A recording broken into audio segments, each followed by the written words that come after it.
আমার বন্ধু আর আমি একসাথে ইন্টারমিডিয়েট পাস করি। পাস করার পর আমি যখন ডিগ্রি পাস করি তখন আমি অ্যাজ এ রিপ্রেজেন্ট হিসাবে জয়েন করি। আর আমার বন্ধু তখন থেকে বেকার।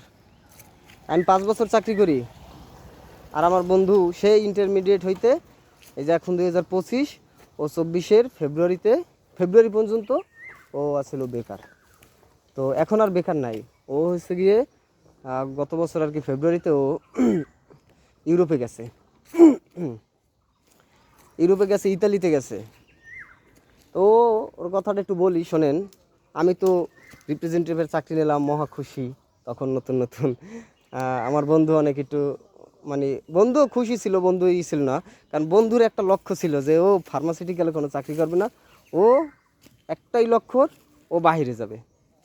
তো ঠিকই বাহিরে গেছে, আর আমি অ্যাজ এ রিপ্রেজেন্টেটিভ হিসেবে এই যে মাঠে ঘাটে পথ প্রান্তে ঘুরে বেড়াচ্ছি। এটাও একটা মজা। কিন্তু আমার বন্ধু ও আর কি একদিন আমারও বলছিল যে বন্ধু আমার একটা কোম্পানির চাকরিটা একটু খুঁজে দাও। তো আমি আমার বন্ধুর জন্য একটা চাকরি ঠিক করছিলাম, বুঝছেন।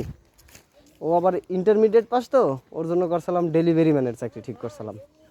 ডেলিভারি ম্যানের চাকরি সচরাচর পাওয়া যায় না। মেডিকেল রিপ্রেজেন্টেটিভের চাকরি যত তাড়াতাড়ি সহজে পাওয়া যায় খুঁজা, ওইটা পাওয়া যায় না। আর আমরা ওইটার খবরও জানি না কোনো। তাও তাও আমার বন্ধুর জন্য আমি ঠিক করছি। তো বন্ধুরে কইলাম যে বন্ধু মাঝে মধ্যে কিন্তু আমার একটু বস করা লাগে।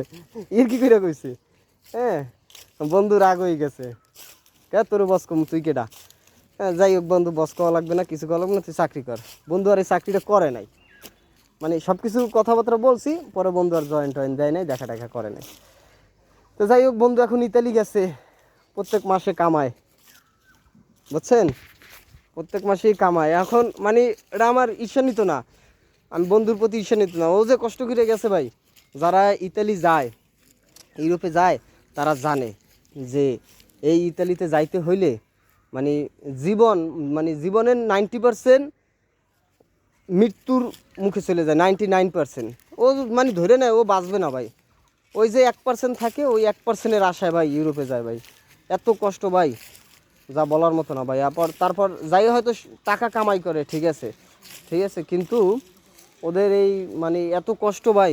মানে কষ্ট কিসের, শারীরিক পরিশ্রম ওদের কষ্ট হয় না ভাই। আমার বন্ধুর সাথে আমার কথা হয়, তো শারীরিক পরিশ্রমে কষ্ট হয় না।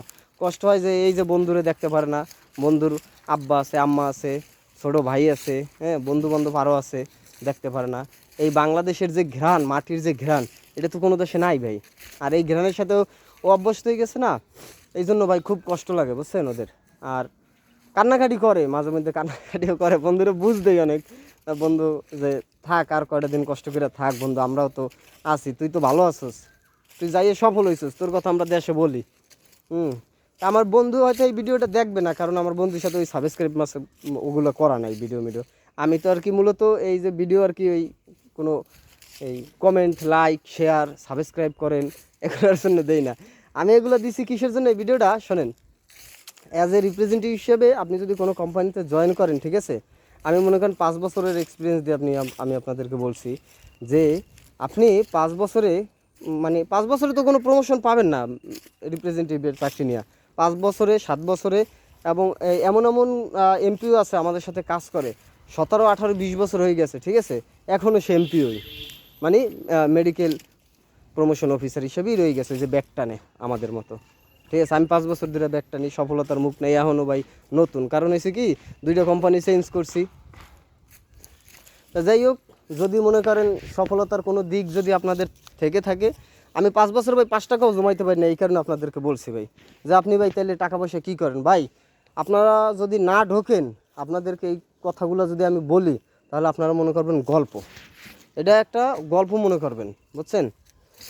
তবে কিছু কিছু আনন্দ আছে, সেই আনন্দগুলো আসলে বেশিক্ষণ না। যেমন আচ্ছা, এই আনন্দগুলো আমি পরে কোনো একটা ভিডিওতে বলবো না, বুঝছেন। এখন এমন একটা জায়গায় আসছি, জায়গাটা হচ্ছে যে একটু মানে অনেক গ্রামের ভিতরে,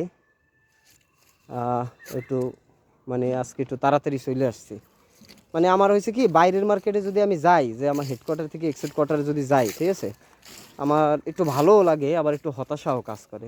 ভালো লাগে কখন, যদি অর্ডার পাই যাই, হ্যাঁ, সবাই যদি অর্ডার দেয় তখন ভালো লাগে ভাই। ভালো তখন সবারই লাগতো, যদি আপনিও যদি আসেন তাহলে আপনার ভালো লাগবে। অর্ডার পাইলে ভালো লাগবে। আর যদি অর্ডার না দেয় ভাই, দোকানে যাইয়া বলবেন যে ভাই কী লাগবে, কী দেবো। যদি বলে ভাই বেচা কিনা নাই ভাই, কিছু দেবো না, আবার অনেকে ভাই কথাই বলে না ভাই, কথাই বলে না, ঘন্টার পর ঘন্টা, মানে আপনি 10-15 মিনিট দাঁড়াই রয়েছেন, আপনার কেয়ারই করলো না ভাই, ঠিক আছে, তখন খারাপ লাগে, মনটা খারাপ হয়ে যায়।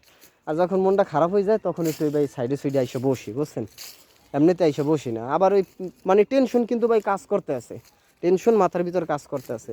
তারপরও ভাই এর ভিতর থেকেই চলা লাগবে, কারণ আমার বন্ধু আমার এই ইতালি সাধ্যে আছে, কিন্তু ইতালি তো আর যাইতে পারবো না ভাই। সবাই তো আর ইতালি যাওয়ার মতো সাহস থাকেও না, আর সামর্থ্যও থাকে না ভাই, ঠিক আছে। আবার একটা সময়ের একটা ব্যাপার আছে, বুঝছেন, যেই সময় যাওয়ার দরকার সেই সময় যদি না যাইতে পারে, পরবর্তীতে আর কোনো কাজ হয় না। তো এই কারণেই বলছি, সময় থাকতে একটা যে কোনো একটা ইসে আপনি বসে থাকেন না ভাই। একটা কথা বলি যে আপনারা কেউ বসে থাকেন না, বেকার থাকেন না। কোনো সেলসম্যানের চাকরি নেন, ঔষধ কোম্পানির চাকরি নেন, এনজিওর চাকরি নেন, এই চাকরিগুলো অনেক সহজ, বুঝছেন। এগুলো একটা চাকরি নেন, চাকরি নিলে পরে আপনি একটা না একটা ব্যবস্থা, আপনি আগে একটা প্লেস তৈরি করেন, আপনি বসে থাকেন। আমি যে আপনারা বলি যে ভাই কষ্ট দুঃখ হাহাকার এগুলো আসলে সত্য, কিন্তু এই সত্যের ভিতরে ভাই একটা চিরন্তন সত্য হয়েছে কি, আপনি বেকার থাকলে যেই কষ্টটা পাইবেন, ঠিক আছে, মানে ওই কষ্টটা ভাই এগুলোর কাছে ভাই কিছু না ভাই, এই কষ্টের কাছে কিছু না ভাই। ওইটা বেকার থাকার কষ্ট হয়েছে ভাই মারাত্মক ভয়াবহ ভাই। যারা বেকার আছে তারা ভাই এই কথাটা আমার সাথে একমত, আমি জানি ভাই, কারণ আমি একটা সময় বেকার ছিলাম। তো ভাই এই কারণেই আপনাদেরকে বলছি ভাই বেকার থাকেন না। তো ঠিক আছে ভাই, আমি তো আবার একটু রাস্তার পাশে চলে আসছি, তো মানুষজন আসা যাওয়া করে, দু একজনে তাকায় যে একা একা বক বক করে। তো ঠিক আছে ভাই, ভালো থাকবেন সবাই।